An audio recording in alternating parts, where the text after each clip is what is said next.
The following is a presentation of the Neuropod podcast and is not an event that emerges from the ASET nominating or policies and procedures committees. Any candidate's failure to participate should not in any way influence your opinion or choice in this election.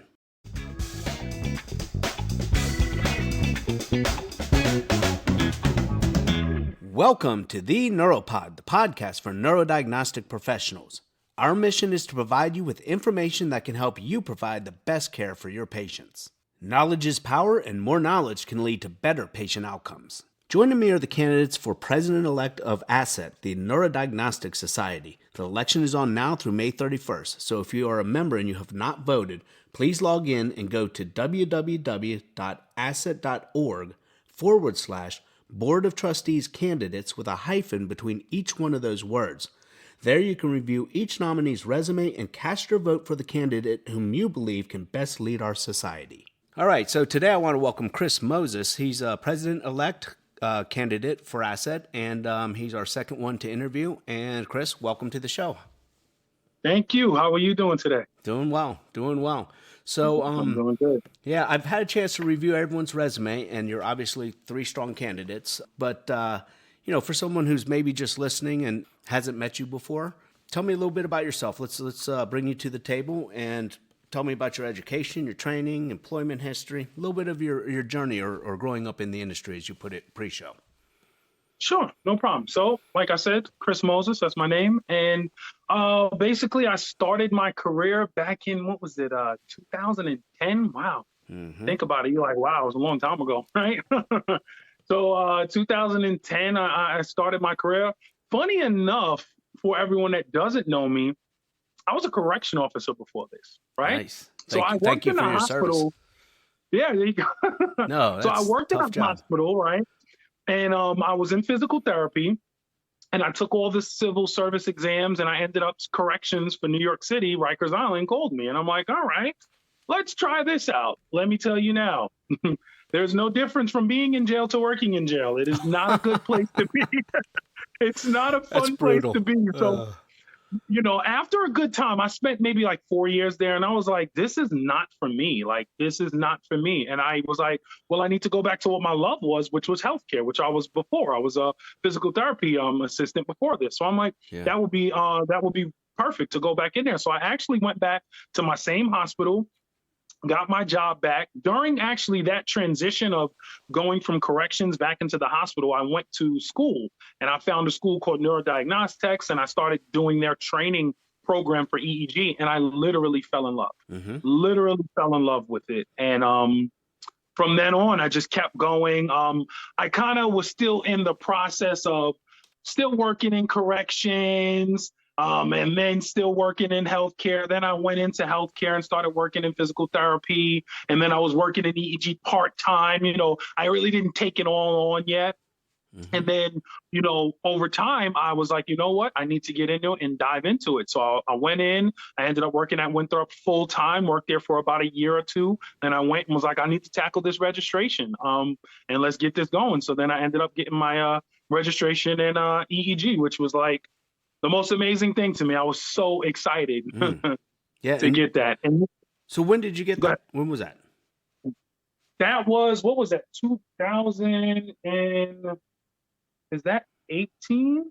Is 18, 19, 20? I just renewed last year. Yeah. I think it's 2018, 2017. Okay. I just renewed my 5 years last year. And I'm glad that you just told me that you entered in 2010 and you got your registry in 18. I'm glad you told me that, because I always thought that 5-year window of not being registered if you're taking Pathway 4, that always felt like it was too long to me. I think people wind up just coasting and figuring nothing's going to change by gaining my registry. I'm where I am, and they just cruise on in that rut for, I see people with 27 years and haven't pursued the registry. And I think part of it is because it takes 5 years if you're OJT.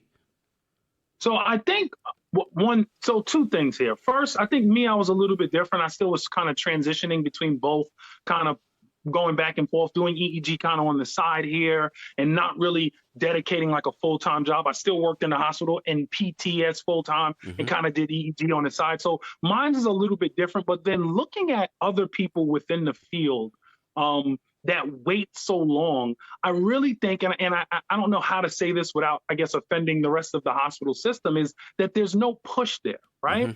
There's no push. There's no, how do I say this?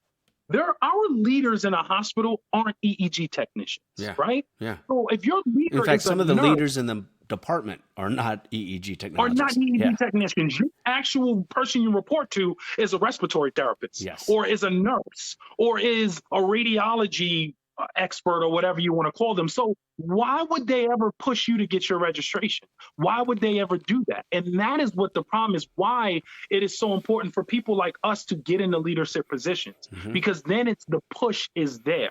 And that now leads me into to keep going. So as I got my registration, the next step was to start getting my degrees. I didn't have any degrees, which a lot of people now people will know.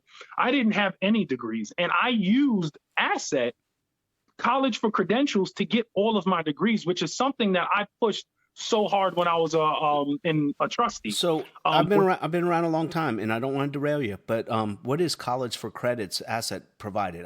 That means it's right over my head. I don't get it. So this right here is, and no, I'm not trying to offend you, but this is a problem that our members don't know this. They need to know this. I was in a program called College for Credentials, which Maureen put together, which basically is when you get your registration, you go to, if you look on my resume, I have college, Kellogg College, and then I went to Siena Heights. Those are colleges that participated in this program. I got 30 credits or 40 credits towards my associates. Oh, that's and awesome.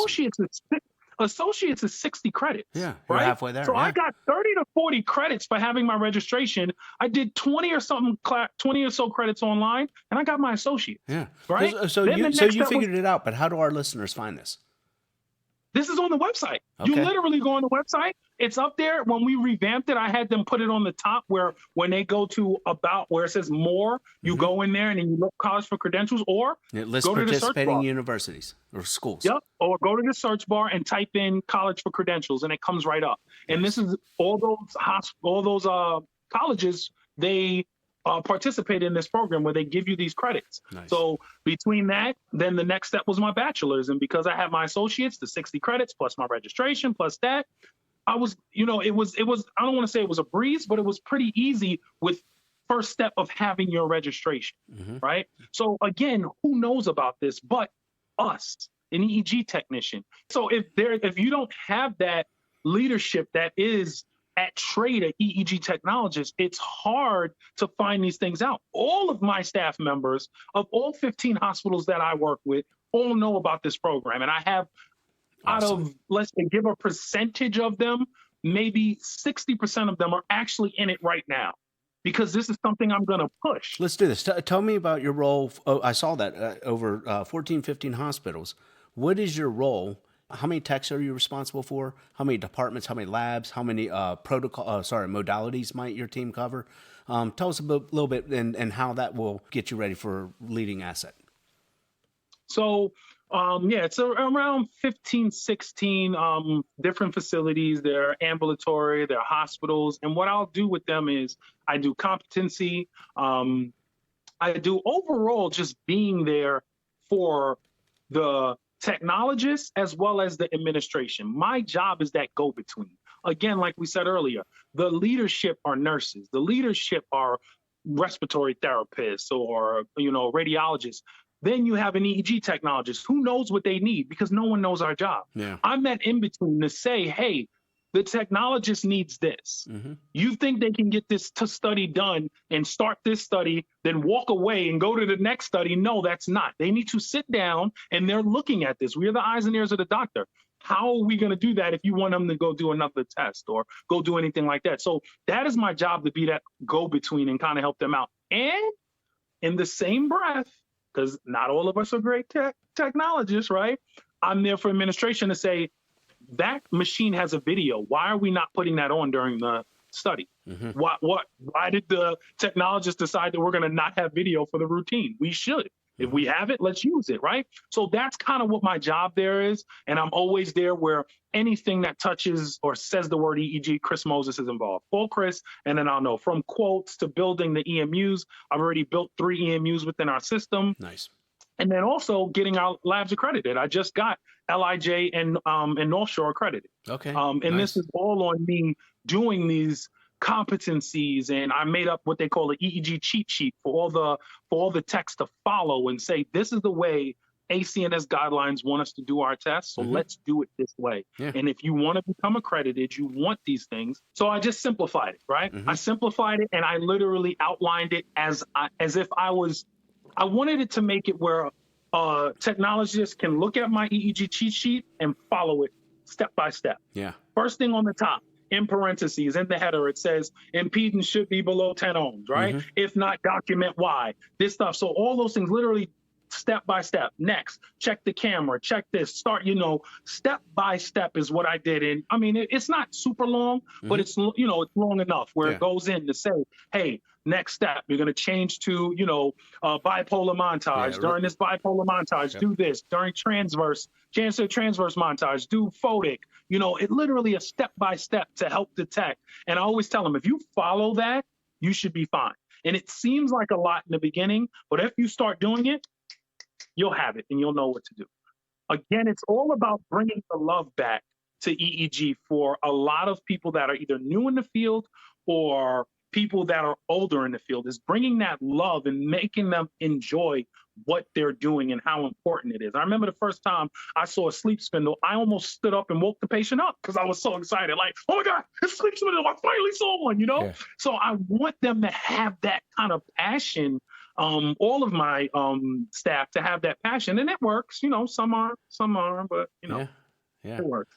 Yeah, that's interesting. I like the approach. And I'm sure there's a policy and a manual that is supporting. So probably both exist. LIJ, North Shore. Of course, you're going to have policies and procedures in a book somewhere that is the cliff note too, right? Yes, pretty much. Yeah. I always tell my staff members is there's always a conversation about, hey, can I get more money and can I get paid more? But what are your studies look like? Why would I pay you more when, look at what this study, right? The doctor wrote unobtainable on 3 of your studies. Wow. Why would I pay you more for that, right? Yeah. So this is what I was telling them. You got to love what you do and show them, instead of just saying I want more money, show them why. Okay. Right? We're doing competencies. We're doing audits. We're showing them this is the reason why we're like any other department out there. Yeah. So we need a step. Do you have any techs that don't measure? Of course you do. Yeah. That's just what you have. Techs will always not measure, but that is the most important. How do you know? I went to a facility to help out once, and I had techs not measuring and also doing the study together. One does half the head, another one does the other half. Oh my Lord. I was like, how is this possible? So first of all, you're eyeballing this, and now you expect your right eyeball to be as good as his left eyeball? Are you kidding me? Like, what is going on here? Like, it takes 2 seconds when you know how to measure correctly. It takes 2 seconds. And that now leads you into schooling and stuff, because that's the problem. When you take someone that, this person learned and then this person showed them and they said, hey, not to, demean a janitor, but we say, hey, janitor, come in on EEG. Yeah. Just put this on here and put this. Yeah. That's what they're going to teach the next person. Yeah. So no one ever taught them how to measure and what to do. And once you learn how to measure, you know how to do it. It takes 2 seconds. It doesn't, everyone thinks it takes a long time, but once you know how to do it, you're good to go. Yeah. But it takes repetition, doing it over and over. Get that glass head, get that head with the hair, and keep doing it at home until you learn it. And once you got it, you got it.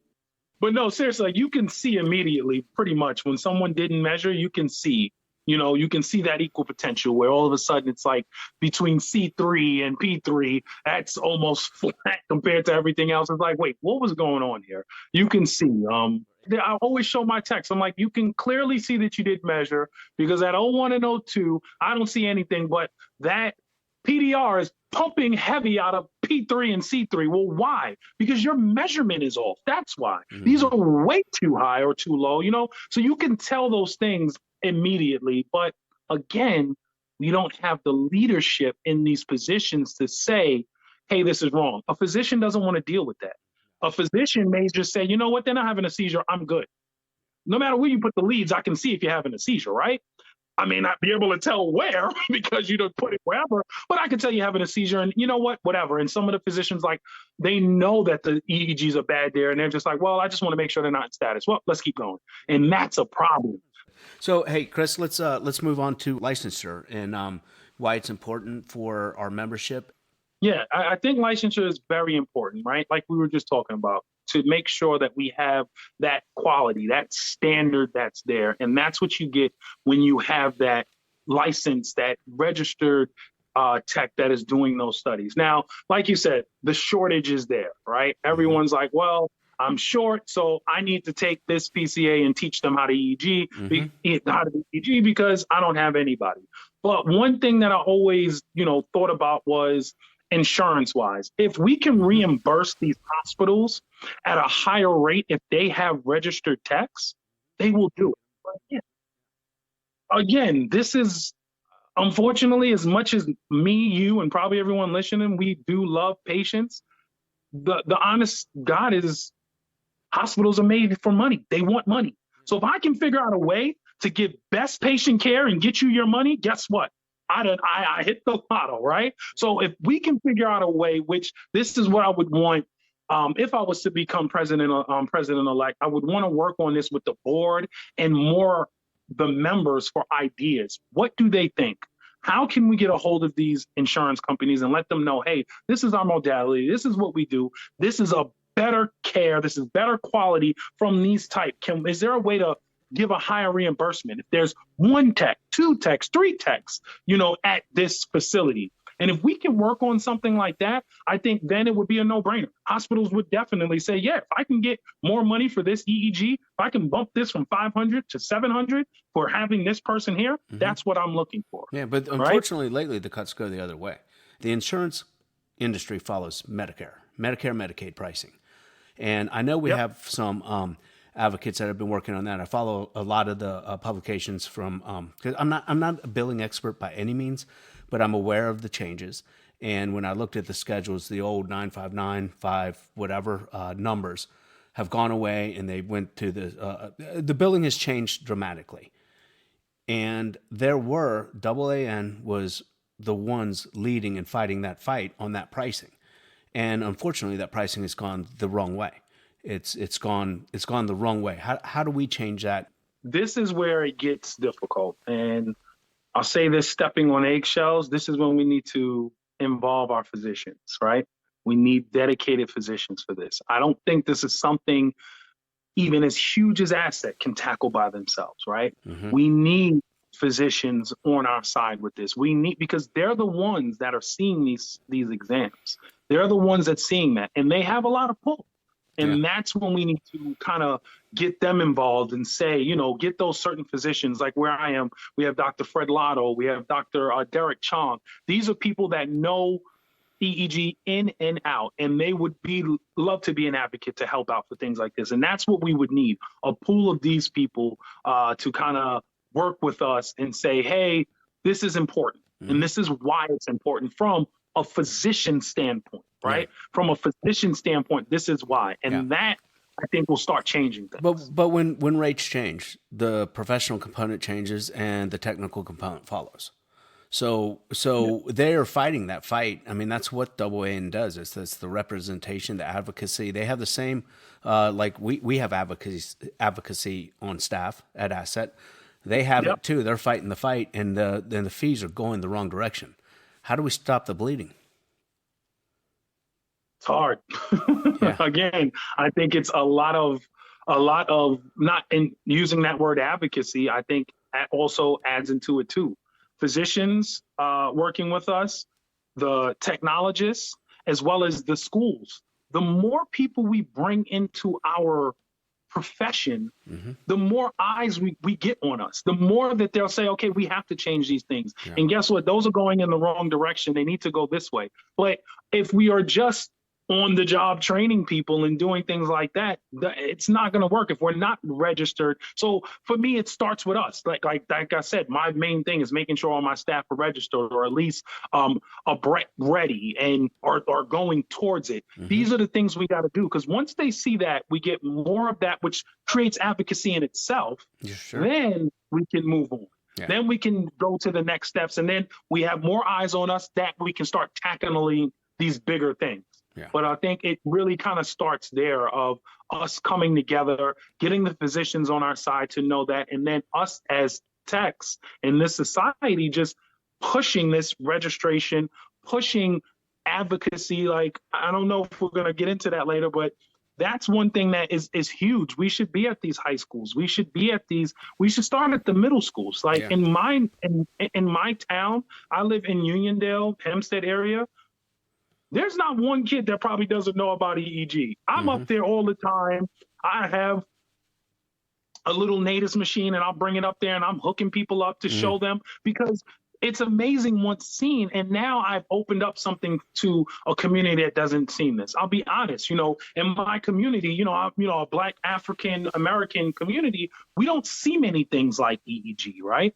I didn't know nothing about EEG when I grew up. I didn't even know it was a thing. If I didn't have a seizure, how would I ever know that? No one in my family did. So I knew nothing about it. Yeah. But my goal in my community was to start bringing it out and start showing people, right?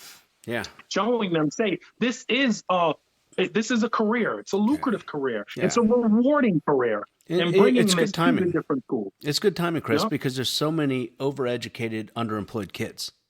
Just saying. That's right. And in the beginning, we were always told that thought process was wrong, right? No, you got to go to college. Look at me. Yeah.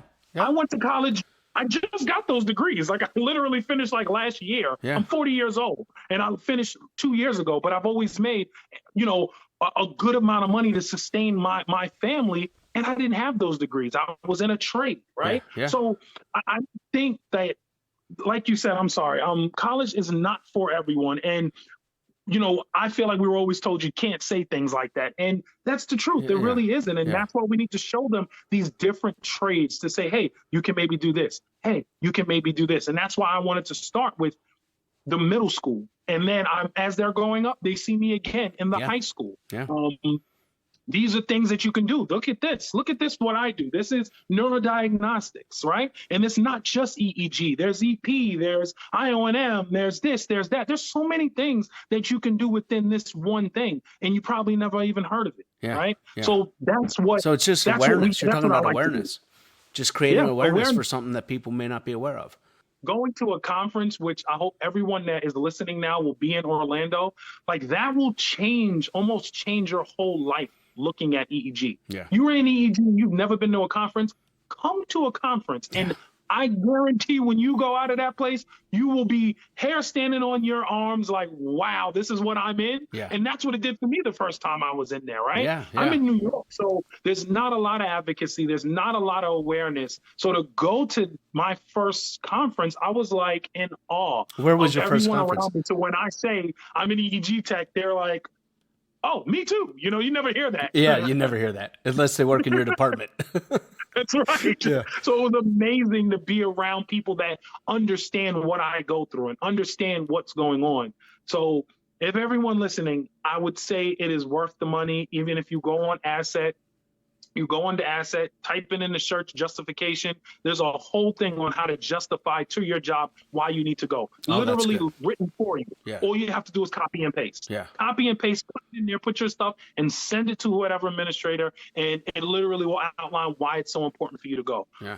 Those are things that ASET are doing to try to get people to come out to see our field, right? So definitely use that to get out there. And even if not, there's always the little smaller conferences that happen during the spring, during the winter. Yeah. You can go to some of those, but just going to those it literally will change how you feel about your own career. Yeah. Right? Did you see the commercials?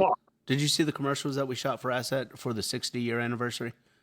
Yes. Those guys made some good statements about the value of just, really it was about the conference. But ASET is just, it does so much for so many people. That's why another reason I wanted to do this topic, one of the main reasons I wanted to do this topic is I want good leadership that is going to best serve this society and the membership, because of my loyalty and passion for it. Right. So that's why I wanted this topic. And that's why, I know when people you may look at the different resumes and see the experience and everything that everyone else has compared to me. I won't lie. Like, I don't have the experience from that the other two candidates got. They got a lot. Yeah. They're intimidating me sometimes, right? Yeah. And I'm looking, but one thing that I want to say is that I learned from everyone, right? Mm-hmm. And I've learned from Magdalena. Like, I'm on the membership committee with her.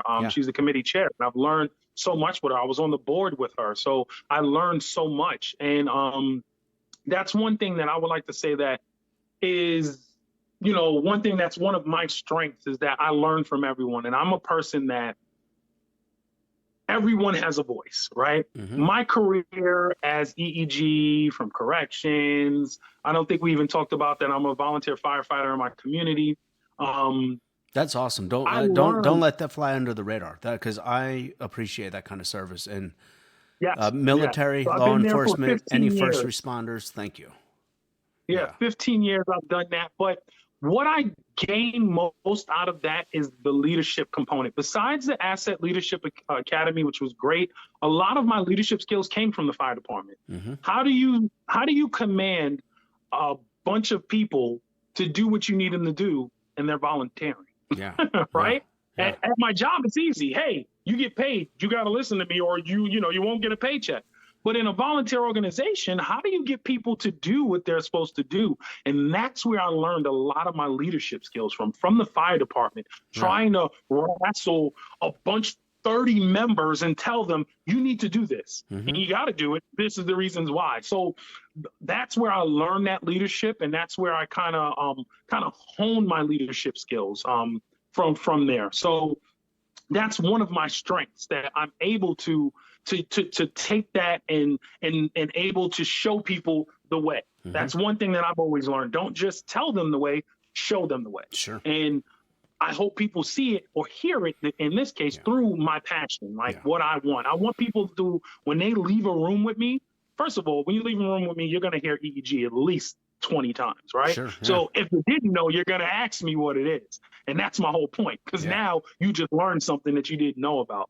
But that is my whole thing, is with me, it's all about leadership. It's all about listening, because every voice counts, right? Every voice counts. And listening to our members. That's what I feel we need to do more as an organization, is reach out to our members and find out more. We have all these members, 6,000, 7,000 members with all different backgrounds. None of y'all knew right now that I was a correction officer, right? Yeah. I'm pretty sure there's something in there that might be able to help you or help someone else with something, because I have that skill set, right? So just like you're doing this with the recording. These are different skill sets that are in our membership where we can get ideas from. Yeah. And that's what we need to do. We need to kind of start putting ourselves out there and getting more from our membership and asking them more, instead of just our 13-member board, or asking them, let's start getting in their membership and start getting those polls out there and getting creative ways to get a poll. Because when you send me an email with a poll, I'm probably not going to read it. Mm-hmm. But if it's creative enough to make me look at it, then I'll look at it, right? If we're getting a push from Instagram that's got some type of, something going on to make me actually look, that's what we need. And that's what I want to work on. I want to work on the main thing, like I had said in my other video, is not so much membership is great. Pulling people in is great. We know kind of how to do that.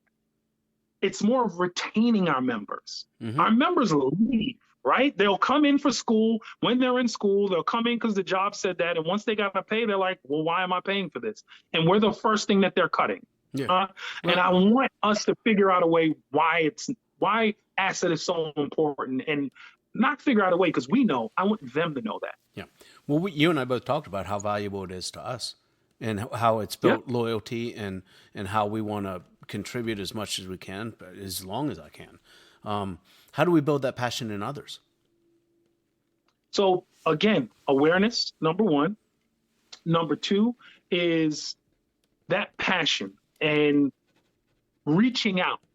If we don't reach out to our members, if we don't make sure we have to be on top of it. Videos, podcasts like this needs to be a partnership, some type of something where we work with other podcasts and you and other people that are doing this to get that out there, right? To let us know that we're here. And That's what it's more about, reaching out, using Facebook, using all of these. We have so many tools, right? We got social media. Let's use it. Let's make notification push and all of these different things to get people to know ASET, we're here. This is what we do. This is why we are important. You can't have passion without exposure. How, if people can't have our passion unless they've been to that, how, when we talked about getting them to the conference awareness, how do we get them involved? Yeah. How do we get people on committees? How do we get people to participate from the membership side? I mean, we can hire great staff. We have great staff. Yeah. Okay. How do we get people more engaged in the society on the membership side? I mean, I know we have a lot involved, but how do we get more? How do we grow the passion? So it's funny that you say that, because I had 2 registered techs that just got registered, right? And the first thing they did was reach out to me and say, Chris, how can I volunteer, right? So there's twofold here. So as much as we want to make sure people are registered in New York alone, I'm not sure about everywhere else, but, well, I mean, I am sure about everywhere else, but mostly New York. We don't have a lot of registered techs, right? So we have a lot of techs that, that aren't registered and aren't looking to get registered for whatever reasons, right? But that also, I don't want to say embarrasses, but it makes them feel like I can't be a part of ASET, right? They're a member because their job pays for it, but they don't want to be involved because they're like, well, everyone here is registered and I'm not, right? So it's twofold, right? We want you to be registered, but you're also a member, and you're not registered, but come. Literally, the 2 people that reached out to me said they didn't because they wanted to wait till they was registered. Because the passion that they see of how I am, they're like, I'm not going to Krista to join anything, and I'm not even a registered tech. But that, I guess is something that we have to work on and saying, reach out to these members. And yes, we know you're not registered, but we can help you get registered here. But while you're helping, if you're on this committee, you're going to learn more. You're going to want to be registered. Once you sit on a committee with 5 registered techs and you are in a conversation like this, you're going to be like, I got to do this. Yeah, I'm going to promise you this is going to make the cut, because the listeners listening right now, they need to hear what you're saying. It's not your registry does not exclude you from participation in ASET. If you're an ASET member, we want your support. We want your help. But they get scared. I understand that. You get nervous because you're like, I'm around a bunch of people that are registered, and maybe they won't think I'm taking it as serious. I get it. I never thought about it, but I get it when you say it. Yeah. So I just want to make sure that we know, to all those members, win or lose, if I'm there or not, like, this is something we need to work on. And the people that, the other candidates, I'm pretty sure they would love to work on things just like this too. So we just got to let them know as members, hey, start reaching out to those members that aren't members, aren't registered, and let them know you can still join. You don't have to. And yes, you're a member, but you can still join committees. You can still come. You can still do. We still need the help. And I promise you, if you have someone that wants to join a committee, the next step is going to be registration if they weren't thinking about it, because now we're bringing them in, and now they're going to want to do it because they're going to want to take that next step. Because working as a servant already, once you get into that realm, we already know where you're going. If you already want to help and serve, we already know. So if we start pulling the people that want to do that, the next step is just almost cultivating and curating them to say, hey, this is your next step. You want to do this now. You want to do this now. And then again, it's a big circle. Now we got more registered techs. Now we got better quality. Now we got this. It's literally a circle, but it does take time. And I think, with, everyone's heads together, proper leadership, we can kind of get that done. We can. So why don't you tell our listeners why you feel that you're obviously a well-qualified person. You're, I think, one of 3 great candidates. Just a closing statement. What really separates you at this time in your life and positions you to be the best choice? So it's a hard question because the choices are so amazing. Right. So, but I think that what I would rather go with what my strengths are, and what my strength would be is I want to push towards awareness. I want to push towards advocacy, and I want to push towards every voice matters. Like, and that when I say that, I mean, we need to reach out to our members. Like, that is what my biggest push is, right? I want to reach out to a member. I want something like at the conference, there be a section during our board meetings, if we have members there, to come sit in. I would have loved that before I was a board member, to sit in a board meeting and watch what goes on. Yeah. You know what that creates? That creates a future board member. Yeah. These are the things that we need to do, that we just got to think outside the box. So though I don't have the most experience, the good thing is I have a lot of experience in life in different careers. So I'm taking all of that in, and that's what I want to pour into this society, is all those different things that I've learned to bring in here to kind of boost us and bring us back to the top. Mm-hmm. And also have fun. That's the main thing too. We got to figure out more ways to have fun. As much as our career is serious, we got to have some fun and have a good time, and make sure everyone understands that, it's not all about being serious. It's also having a good time. So those are things I want to worry about, that advocacy, that awareness, and just thinking outside of the box and figuring out ways, talking to our members, involving the members. Like, that is the key thing. Involve them. They have so much knowledge. Can't tell me 7,000 people don't have knowledge, right? You got to reach out to them. And that's what we need to do. Figure out those creative ways to reach out. And hold each other up. There's so much support in this organization. There you go. Yeah. Well, Chris, let's wrap it up. I want to thank you for joining us. And I want to thank the listeners for listening in. And it's tough choices. 3 great candidates, like you said. But I'm glad you came and told your story. I enjoyed our time together. And I wish you luck in the election. Thank you. All right. Everybody, like I said, see you in Orlando. Thank you for tuning in. I'm Jason Meyer for The Neuropod, the podcast for neurodiagnostic professionals.